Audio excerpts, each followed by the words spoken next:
The Roman Republic was dismantled from within. It died by 1,000 cuts, delivered by leaders who were convinced that their violations of the law were the only way to save it. For 5 centuries, Rome operated as a masterpiece of ancient governance. The Senate, the consuls, and the voting assemblies formed a rigid constitutional framework where the rule of law was paramount and no single man held absolute power. The first crack in that foundation appeared when a general named Gaius Marius professionalized the military.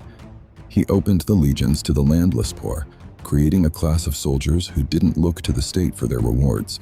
Instead, they swore loyalty directly to their general, who promised them land and gold when their service ended. Marius intended to protect Rome from foreign threats. Instead, he built a mercenary force, the exact weapon that ambitious men would soon use to destroy the Republic. The man who demonstrated the danger of this new military structure was Lucius Cornelius Sulla.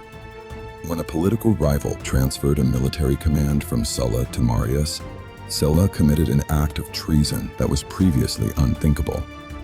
In 88 BC, Sulla marched his legions directly into the capital city of Rome to seize power.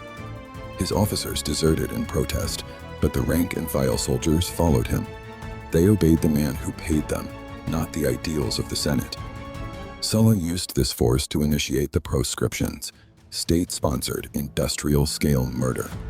He published lists of names. If yours appeared, you were an enemy of the state who could be legally killed by anyone. Thousands died as the streets ran with blood.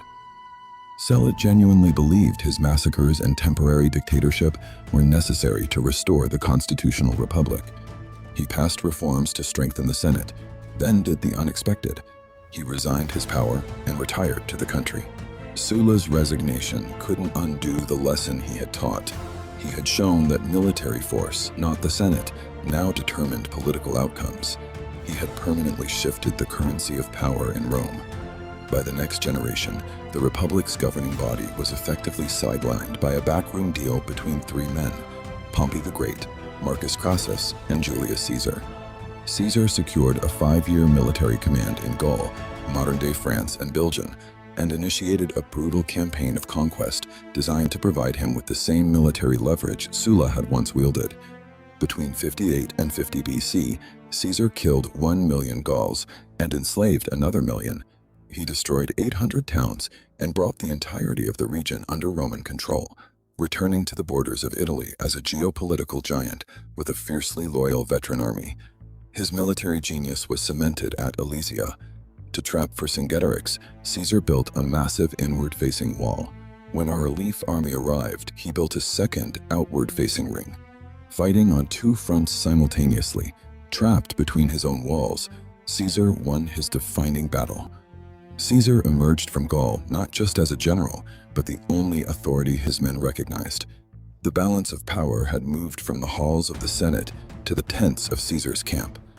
The Senate attempted to reassert the old rule of law by ordering Caesar to disband his army and return to Rome as a private citizen.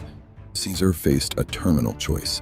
Submitting to the law meant his political and physical death at the hands of his enemies, while keeping his army meant civil war. On January 10, 49 BC, Caesar stood on the bank of the Rubicon. Crossing this river with an army was an explicit act of treason. He paused, uttered the words, "The die is cast," and led his legions across the water. By leading his legions across that stream, Caesar officially invaded his own country. He had weighed the precedent set by Sulla against the fading illusion of republican law and chose the blade. Caesar shattered the old system, defeating every rival across the Mediterranean before declaring himself dictator for life. The 500-year-old republic was now a one-man show. A conspiracy of senators, including Brutus and Cassius, believed they could save the republic through a single act of violence. They were convinced that murdering the tyrant would instantly restore the traditional democratic system. On the Ides of March, 44 BC, the conspirators surrounded Caesar in the Senate and stabbed him 23 times. He fell at the base of a statue of his old rival, Pompey. The assassins expected a restoration of the Constitution. Instead, their actions plunged Rome into a final apocalyptic civil war.